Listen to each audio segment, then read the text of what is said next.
오늘 우리에게 주시는 생명의 말씀은 누가복음 19장 28절로 40절까지입니다. 교독하겠습니다. 예수께서 이 말씀을 하시고 예루살렘을 향하여 앞서서 가시더라. 감람원이라 불리는 산 쪽에 있는 벳바게와 베다니에 가까이 가셨을 때에 제자 중 둘을 보내시며 이르시되 너희는 맞은편 마을로 가라. 그리로 들어가면 아직 아무도 타보지 않은 나귀 새끼가 매여 있는 것을 보리니 풀어 끌고 오라. 만일 누가 너희에게 어찌하여 푸느냐 묻거든 말하기를 주가 쓰시겠다 하라 하시매 보내심을 받은 자들이 가서 그 말씀하신 대로 만난지라. 나귀 새끼를 풀 때에 그 임자들이 이르되 어찌하여 나귀 새끼를 푸느냐 대답하되 주께서 쓰시겠다 하고 그것을 예수께로 끌고 와서 자기들의 겉옷을 나귀 새끼 위에 걸쳐놓고 예수를 태우니 가실 때에 그들이 자기의 겉옷을 길에 펴더라. 이미 감람산 내리막길에 가까이 오심에 제자의 온 무리가 자기들이 본 바 모든 능한 일로 인하여 기뻐하며 큰 소리로 하나님을 찬양하여 이르되 찬송하리로다. 주의 이름으로 오시는 왕이요 하늘에는 평화요 가장 높은 곳에는 영광이로다 하니. 무리 중 어떤 바리새인들이 말하되 선생이여 당신의 제자들을 책망하소서 하거늘 같이 읽습니다. 대답하여 이르시되 내가 너에게 말하노니 만일 이 사람들이 침묵하면 돌들이 소리지르리라 하시니라. 아멘. 찬양 중에 이렇게 시작하는 찬양이 있지요. 당신은 지금 어디로 가나요?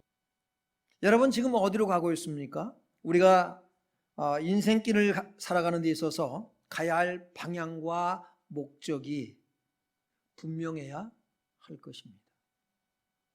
목적지는 분명한데 길을 잃으면 방황할 수밖에 없습니다. 그래서 목적지와 방향. 오늘 본문을 보면 예수님께서 예루살렘을 향하여 앞서서 가시더라 라고 말씀하고 있습니다. 여러분 예수님께서 왜 예루살렘으로 가실까요? 세상을 구원하기 위해서 예루살렘으로 가십니다. 아마 지난주에 말씀드렸던 것 같은데 이 세상에 아무도 없고 나 혼자만 있어도 예수님이 나를 구원하러 오셨을까? 오셨을까 안 오셨을까요? 그분은 오십니다. 왜요? 나 하나를 온 천하보다도 귀하게 여기시기 때문에. 여러분 믿습니까? 여러분 한 사람이 온 천하보다도 귀한 존재라는 거예요. 한번 자기 자신에게 나는 주님께 귀한 존재다. 귀한 존재라는 사실이에요. 어느 누가 여러분을 무시하고 알아주지 않아야 한다 할지라도 여러분은 하나님 앞에 가장 귀한 존재인 걸 믿기 바랍니다. 예수님께서 예루살렘으로 이제 올라가시는데 혼자 가실까요? 누구랑가요? 제자들과 많은 무리들이 예수님을 따르고 있습니다. 함께 가고 있는 거예요. 자, 그런데 예수님이 뭘 타고 가셔요? 나귀 새끼를 타고 입성을 하십니다. 제자들을 여러분 마을로 보내십니다. 보내시면서 뭐라고 말씀하십니까요? 너희는 맞은편 마을로 가라는 거예요. 그러니까 두 제자를 보내요. 가면은 나귀와 나귀 새끼가 매여 있을 거라는 거예요. 그 나귀 새끼를 풀어가지고 끌고 와라. 누가 묻거든 왜 그걸 푸느냐고 묻거든 주께서 쓰시겠다 하라라는 거예요. 주가 쓰시겠다 하라. 제자들이 갔더니만 정말로 나귀가 있습니다. 그래서 풉니다. 그랬더니 임자들이 와가지고 뭐라 그래요? 그거 왜 푸냐고 그래요. 주께서 쓰시겠다 하라. 그랬더니 손뜻 내어줍니다. 여러분, 쉬운 일일까요? 한번 생각해 봐요. 주님께서 내가 네 것 좀 쓰겠다고 하시면, 네가 가지고 있는 것 좀 내놓으라고 하시면 나는 어떻게 할까? 여러분, 쉽게 내줄 수 있겠습니까? 우리는 주님을 사랑한다고 말합니다. 내가 주를 위해서 살겠다고 말합니다. 그런데 선뜻 주님께서 무엇인가를 요구하면 나는 쉽게 여기 있습니다. 내줄 수 있을까? 라고 하는 거예요. 오늘 이 나귀 임자는 쉽게 예수님께 쓰도록 내어줍니다. 이 나귀는 굉장히 중요하죠. 그렇죠? 모든 물건들을 실어서 운반할 수 있는 운반 수단이고요. 이건 재산이거든요. 네 재산을 내놓으라는 거예요. 때로는 그 나이가 자라서 이제 타고 다닐 수가 있고요. 근데 그걸 주님께서 내놓으라고 하셔요. 그때 선뜻 내줍니다. 오늘 우리가 기억해야 될 말씀 중에 하나가 이거예요. 주께서 쓰시겠다고 할 때에 나는 쉽게 내어놓을 수 있겠는가? 라고 하는 것입니다. 자, 이제 예수님께서 그 나귀 새끼를 타셨습니다. 이 말씀을 묵상하면서 참 어떤 생각이 드냐면 참 우습다. 한번 그림을 그려봤어요. 나귀를 타신 예수님, 아니면 백마를 타신 예수님, 어떤 게 모양이 날까요? 말을 타셔야죠. 그것도 나귀도 큰 성인 나귀가 아니라 한 번도 타보지 아니한, 물건을 실어보지도 아니한 새끼 나귀를 타셔요. 얼마나 우스꽝스러운지 몰라요. 왜 벌거벗은 임금님 그 외 동화가 있잖아요. 그 생각이 떠오르기도 하더라고요. 왜 그걸 타셨을까? 성경은 그것을 밝히 말씀해 주고 있는데, 여러분, 예수님이 흰 말을 타는 때는 이제 마지막 심판 때에, 사탄의 세력을 심판할 때는 흰 말을 타신 분으로 이렇게 표현을 하고 있습니다. 그건 뭐예요? 전쟁인 거예요. 큰 전쟁, 싸움. 그때는 말을 타고 사탄의 세력을 어떻게 할 거예요? 이제 결박해가지고 뭐 합니까? 영원히 꺼지는 불 속에 던져질 것이거든요. 그때는 말을 타신 걸로 요한계시록에 말씀을 하고 있어요. 요한계시록 19장 11절에 보면. 자, 그런데 지금 나귀를 타신 이유는 뭐냐면 예수님은 뭐 때문에 오셨다? 구원하러 오셨다는 거예요. 구원하러. 그래서 스가랴 9장 9절 말씀 우리가 보면, 시온에 따라 크게 기뻐할지어다. 예루살렘에 따라 즐거이 부를지어다. 보라, 네 왕이 네게 임하시나니 그는 공의로우시며, 또요, 구원을 베푸시며, 또 겸손하여서 나귀를 타시나니 나귀의 작은 것 곧 나귀 새끼니라. 자, 나귀를 타신 이유가 뭐예요? 그러니까 이 나귀를 통해서 무엇을 나타내고 싶은 거냐면 바로 공의라는 거예요. 공의. 예수님은 공의롭고, 또 공의롭고 그 다음에요, 그분은 겸손하신 분이에요. 그분은 구원을 베푸시는 분이라는 거예요. 여러분, 이 공의롭다라고 하는 것은 굉장히 중요합니다. 예수님은 공의롭고 또 구원을 위해서 그분은 겸손해서 나귀 새끼를 타신 거예요.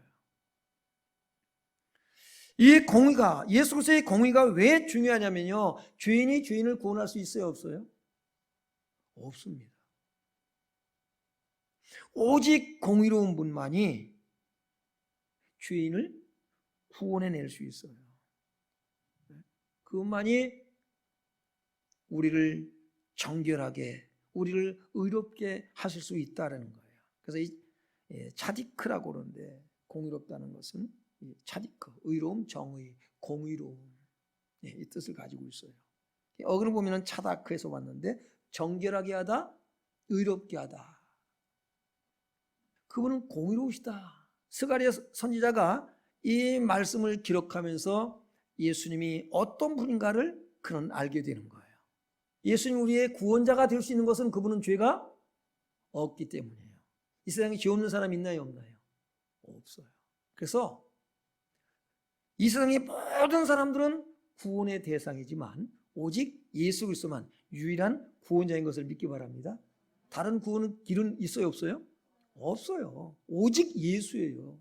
이거는 세상과 어떻게 타협할 수 있는 부분이 아니에요. 오직 예수인 거예요. 오직 예수. 그래서 구원을 베푸시며 그랬거든요. 우리를 자유롭게 하는 거예요. 무엇으로부터? 죄와 사탄의 세력으로부터. 우리를 자유롭게 해방시키는 줄을 믿습니다. 예. 오직 예수만이 가능한 거예요. 근데 그분이 이제 그러면서 뭐냐면 그분은 겸손하여 나귀 새끼를 타셨다 그랬어요. 이 겸손한지 여러분이 아무나 모르겠어요. 알아요, 몰라요? 겸손하다는 말은 아니에서 왔어요. 아니에요. 아니. 히브리어로 아니인데 가난한, 비천한, 억압받는. 여러분 어근을 보면요 스스로 복종하다. 아나에서 왔는데 스스로 복종하다. 고난당하다. 낮추다. 겸손과 낮춤, 가난. 굉장히 중요한 의미를 담고 있습니다. 예수님께서 우리를 구원하기 위해서 가난해지셨다라고 말씀하고 있어요.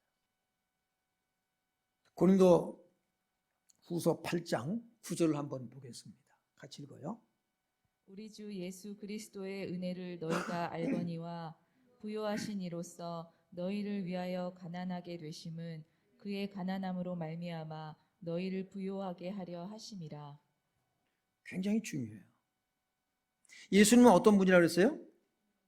부요하신 분이에요. 그렇죠? 예수님은 부유하신 분이라고요. 그런데 그분이 가난해지셨대요. 그런 이유가 있을까요? 예수님은 공의로운 분이에요. 그분은 의로운 분입니다. 죄가 없어요. 그런데 죄인이 되셨어요. 왜요? 저와 여러분을 죄악 가운데서 구원하기 위해서입니다. 그분이 죄인이 되셨어요. 예수님은 부유하신 분이에요. 근데 그분이 가난해지셨어요. 왜요? 여러분을 어떻게 하려고요?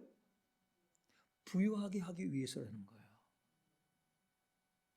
무슨 얘기냐? 이해가 되시나요? 아니, 굳이 예수님이 가난해질 이유가 있어요? 무슨 얘기인지 아세요? 여러분, 부자가 가난한 자를 구제하려면 어떻게 하면 될까요? 어떻게 해야 돼요? 이 말이 무슨 뜻이냐? 가난해져야 되는 거예요. 어떻게, 왜 가난해져야 돼요? 내게 있는 것을 어떻게 해요? 주니까 내가 가난해지는 거예요. 이해가 되십니까? 우리에게 영생을 주기 위해서 그분이 어떻게 했어요? 그분이 죽음을 선택하셨어요. 부유하신 예수님이 우리를 부유하게 하시려고 가난해졌다는 사실이에요. 여러분, 그래서 우리가 천국을 소유하게 되는 줄로 믿습니다. 천국을 상속받는 줄로 믿습니다. 이 엄청난 은혜를 우리가 받은 사람들이에요. 삭개오가 가난한 자들을 부유하게 하려고 어떻게 했어요? 자기 소유의 절반을 팔아서 가난한 자들에게 나눠 주었습니다. 그러나 부자 청년은요, 네 소유를 다 팔아 가난한 자들에게 주라. 그러면 하늘에서 보화가 있으리라. 그리고 너는 나를 따르라. 이 말을 듣고 어떻게 했다고 그랬어요? 근심하며 가니라. 그는 가난해질 수 없는 사람이에요. 여러분, 심령이 가난한 자는 어떻다고 그랬어요? 복이 있나니 천국이 저희 것이며. 천국에 어울리는 사람, 여러분이 하나님 나라의 주인공으로 하나님 나라에 들어가려면 어떤 삶을 살아야 되느냐? 가난해지는 거예요. 이게 사도행전 교회의 모습이었다고요. 또 우리가 이런 교회를 어디서 보냐면 요한계시록에서 보게 돼요. 2장 3장에 보면 아시아에 보내는 7교회의 얘기가 나오죠. 거기서 서머나 교회는요, 그들은 정말로 궁핍하고 정말로 가난하고, 그들은 여러분 또 환난을 겪고 있는 교회입니다. 그런데 예수님께서는 뭐라고 말씀하십니까?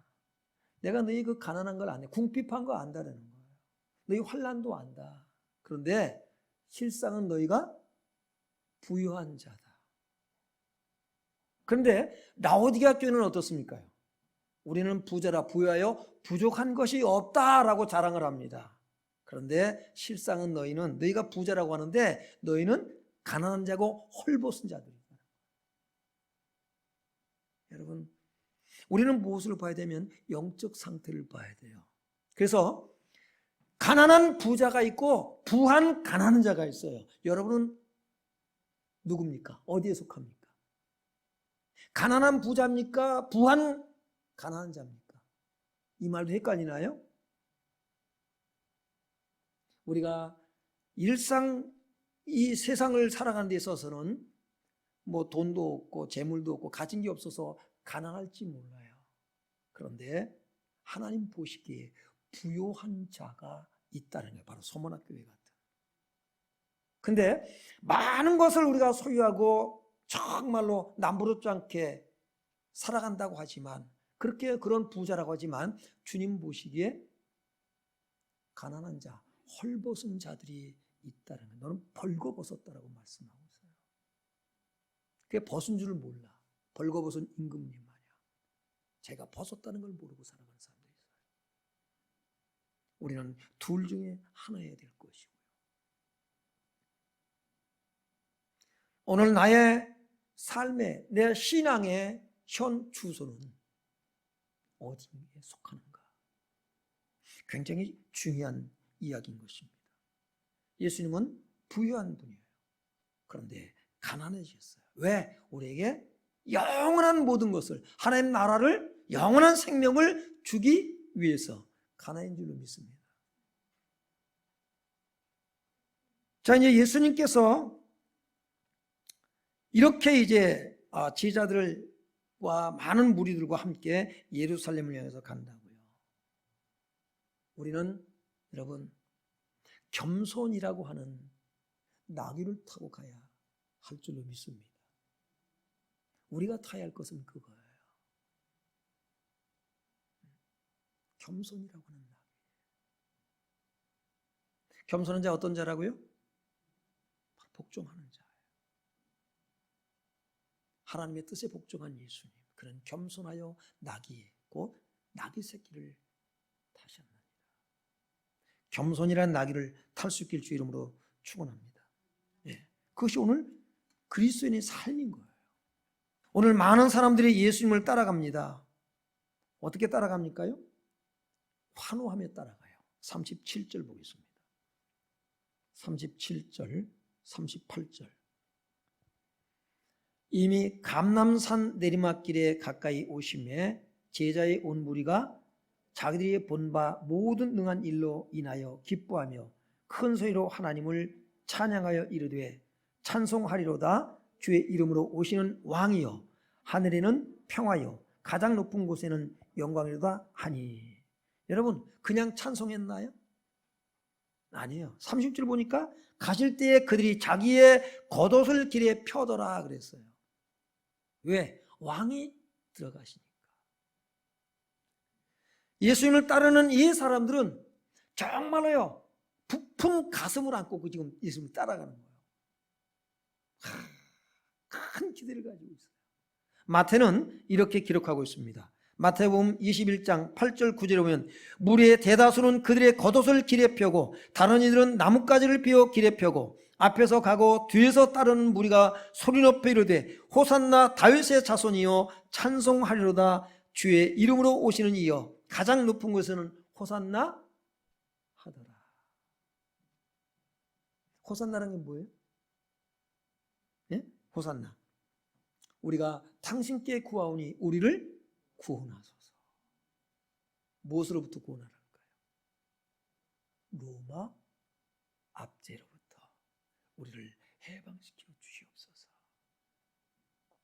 이들이 찬양하는, 여기는 많은 사람들이 따르잖아요. 그런데 똑같이 호산나 찬양을 하면서 예수님을 앞서가며 뒤서며 옷을, 자기의 겉옷을 벗어서 깔며 나뭇가지를 베어서 깔며 여러분 대대적인 환영식을 하면서 갑니다.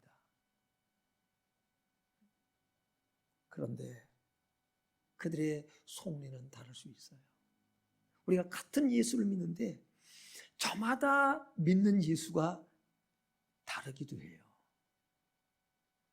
여러분 똑같이 다 똑같은 예수를 믿는 것 같죠? 어떤 사람은 내가 만든 예수를 믿는 거예요. 오늘 이 예수님을 따르는 제자들과 무리들은요, 어떤 예수? 정치적인 메시아, 정치적인 왕. 그래서 로마의 압제로부터 해방시켜 줄 왕을 믿는 거예요. 이 말씀을 준비하면서 이걸 생각해 봤어요.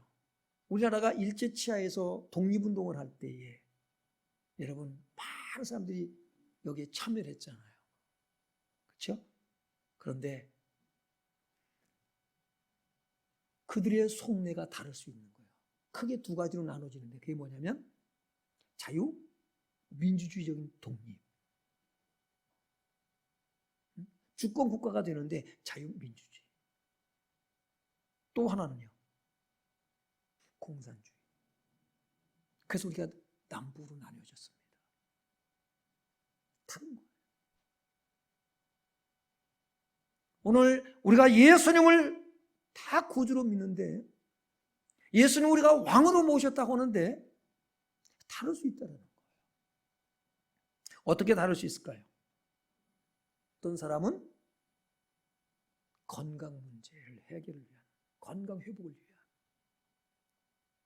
예수. 어떤 사람은 경제 문제를 위한 예수를 믿습니다.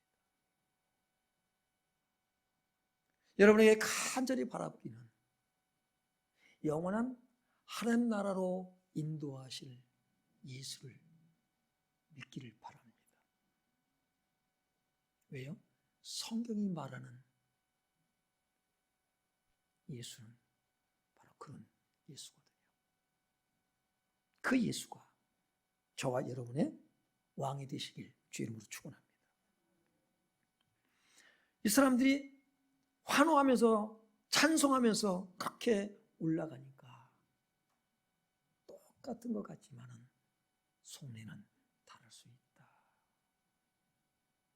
오늘 여러분이 교회에 나와서 예배를 드리는데 여러분이 예배 드리고 있는 그 마음이 다 다를 수 있어요. 오늘 나는 왜 예배에 나왔는가? 교회에 나온 목적, 예수님을 따르는 목적, 예수님을 믿는 목적, 예배의 목적, 나는 어디에 있는가? 기본적으로 저는 그래요. 나를 구원하신 은혜에 하나님 감사합니다. 이 감사와 감격이 넘쳐서 우리가 주일날, 지금 이제 코로나로 인해서 주일날 겨우 한 번밖에 예배를 못 드리고 있지만, 오예배도 못 드리고, 그렇지만 정말 나를 구원하신 그 은혜와 사랑을 감사하며 예배 드릴 수 있길 바라고요. 아울러서 여러분의 삶이 예배가 될 수 있길 주 이름으로 축원합니다. 하나님, 나의 삶을 하나님 앞에 예배로 드립니다. 주님이 가르치는 건 그거거든요. 우리 삶이 예배가 되기를 원하셔요. 그럼 삶이 예배가 되는 건 어떤 건가요? 주를 위해서 살아가는 거예요. 예배는 드리는 거잖아요. 예배를 보는 거 아니에요. 예배는 드리는 거예요. 삶을 드리는 거예요. 그래서 여러분의 본업이 뭐라고 그랬어요? 여러분의 본업, 영혼 구원, 교회 세움, 하나님의 뜻을 이루는 거예요. 여러 가지 직분이 있고, 그렇죠? 다 주의가 다르지만, 포지션이 다르지만 목적은 다 같길 바랍니다. 그것이 되거든요. 우리는 그렇게 하면서 어떻게 합니까요? 그렇게 하면서 살아가는 거예요. 그런데 이것저것 깨닫지를 못하고 알지를 못하고 오늘 우리가 환호성을 치면서 찬송하면서 예수님을 따르는 것을 보고 불편해하는 사람들이 있습니다. 한번 볼까요? 39절 보겠습니다. 39절. 무리 중 어떤 바리새인들이 말하되 선생이여 당신의 제자들을 책망하소서 하거늘 네, 40절 보니까 대답하여 이르시되 내가 너희에게 말하노니 만일 이 사람들이 침묵하면 돌들이 소리 지르리라 하시니라. 네, 바리새인들이 선생님이요 당신의 제자를 책망하소서. 왜요? 이건 신성모독인 거예요. 하나님만이 영광을 받아야 돼요. 예수님 말씀하시네요. 내가 너에게 말하노니 만일 이 사람들이 침묵하면 돌들이 소리 지르리라. 무슨 얘기일까요? 하박국서 2장 11절이면 담에서 돌이 부르짖고 집에서 들보가 응답하리라. 이사야 55장 12절 보겠습니다. 꿈으로 나아가며 평안히 인도함을 받을 것이요 산들과 언덕들이 너희 앞에서 노래를 바라고 들의 모든 나무가 손뼉을 칠 것이며 산들과 언덕들이 너희 앞에서 노래를 바라고 그랬어요. 여러분, 해와 달과 별들이 하나님을 찬양하는 걸 믿기 바랍니다. 어떤 분이 그 전에 그런 간증을 한 경우가 있어요. 정말 은혜에 충만히 받고 집에를 가는데 가로수들이요 하나님을 찬양하더래요. 가로수들이 바람에 이렇게 살랑살랑 흔들리는데 그 흔들리면서 나는 소리가 하나님을 찬양하는 소리로 들리더래요. 저는 이렇게 생각합니다. 하나님 앞에는 생명체나 무생명체나 같다. 하나님 앞에 무생명체란 없다. 왜요? 하나님은 만물을 통해서 찬송과 영광을 받으신 줄로 믿습니다. 그러니까 주님 말씀하시는 거예요. 이 사람들이 조용해지면 돌들이 뭐 할 거예요? 하나님을 찬양할 것이다. 여러분, 오늘 이제 중요한 것은 이제 우리는 그럼 어떤 일로 인해서 하나님을 우리 예수님을 환호하면서 찬양하며 따르는가라고 하는 거예요. 우리에게 중요하잖아요. 여러분, 왜 예수님을 찬송합니까? 왜 예수님을 따릅니까? 이유가 어디에 있어요? 복 주실 것을 믿고 이 세상 살아가면서 많은 물질의 복을 주실 걸로 믿고 여러분 환호하며 따르고 있습니까? 여러분이 건강을 위해서요? 이루어지길 바랍니다. 이루어지길 바라는데 이것이 여러분의 믿음 생활에 예수님을 따르는 목적이 되지 않길 바랍니다. 이거는 있으면 감사, 주시면 감사, 그러나 안 줘도 감사할 수 있어야 돼요. 오늘 그렇게 살아간 사람이 있어요. 소개해 드릴게요. 하박국 선지자입니다. 하박국 3장 17절 보겠습니다. 비록 무화과 나무가 무성하지 못하며 포도나무에 열매가 없으며 감람나무에 소출이 없으며 밭에 먹을 것이 없으며 우리의 양이 없으며 외양간에 소가 없을지라도 나는 여호와로 말미암아 즐거워하며 나의 구원의 하나님으로 말미암아 기뻐하리로다. 아멘. 오늘 내가 아무것도 없어. 모든 걸 다 잃어버릴지라도 나는 우리 주님을 인하여 기뻐하며 찬송할 수 있길 바랍니다. 이게 예수님을 정말로 바르게 따르는 사람이에요.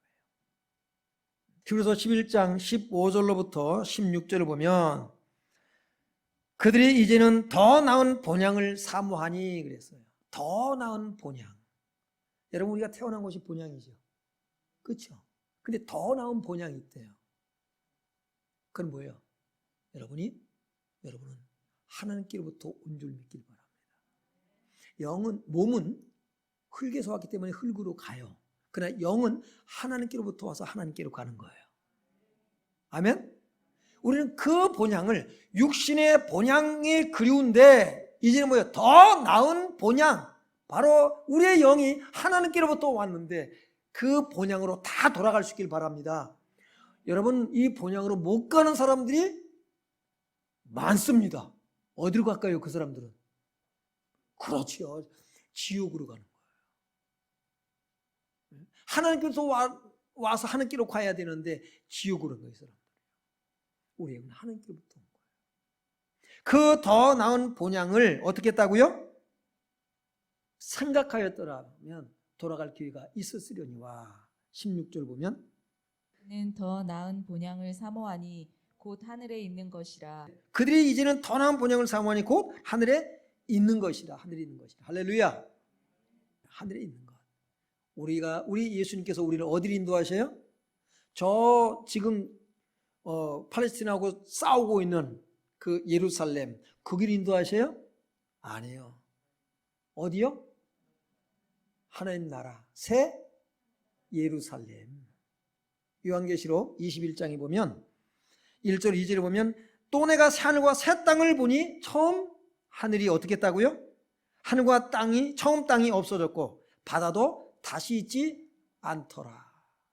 그리고 2절에 보니까요, 또 내가 보매 거룩한 성 새 예루살렘이 하나님께로부터 하늘에서 내려오니 그 준비한 것이 신부가 남편을 위하여 단장한 것 같더라. 바로 이 새 하늘과 새 땅, 바로 새 예루살렘. 우리는 성령님의 인도하심을 받아 우리는 어떻게 해요? 주님의 발자취를 우리는요 따라서 어떻게 해요? 새 하늘과 새 땅을 향해서 가고 있는 사람들인 줄을 믿습니다. 믿습니다가 아니고 나는 지금 그렇게 가고 있기를 바랍니다. 가는 자가 되어야 돼요. 믿습니다 그러면 머물러 있는 자가 아니고 세상에 빠져 살아가는 것이 아니에요. 오늘 왜 우리는 새 하늘과 새 땅, 새 예루살렘을 향해서 가야 할까요?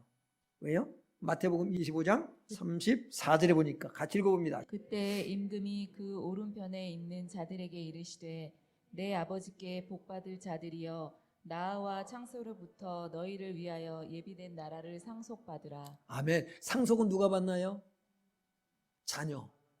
하나님의 자녀. 그렇죠. 하나님 나라를 상속받는 저와 여러분인 것을 믿길 바랍니다. 와, 부자다 가난하다, 이게 영적 부자인 거예요. 믿습니까? 우리가 이 믿음을 가지고 저 높은 곳을, 아까 찬송한 대로 저 높은 곳을 향하여 날마다 나아가길 주님의 이름으로 축원합니다. 오늘 세 가지를 기억하시는데, 자, 뭐냐면 주께서 뭐 하겠다? 쓰시겠다 하라. 나는 어떻게 반응하는가? 두 번째, 겸손하여 뭘 탔다고요? 나귀 새끼를 타셨다. 오늘 말씀을 가지고 이 세 가지를 여러분이 기억하시는데, 그 다음에 세 번째는 뭐예요? 환호하면서 어떻게 해야 돼요? 하나님을 찬송하며, 우리 주님을 찬송하며 새 하늘과 새 땅, 새 예루살렘 향해서 나아가는 성도들의 삶이 되길 주님의 이름으로 축원합니다.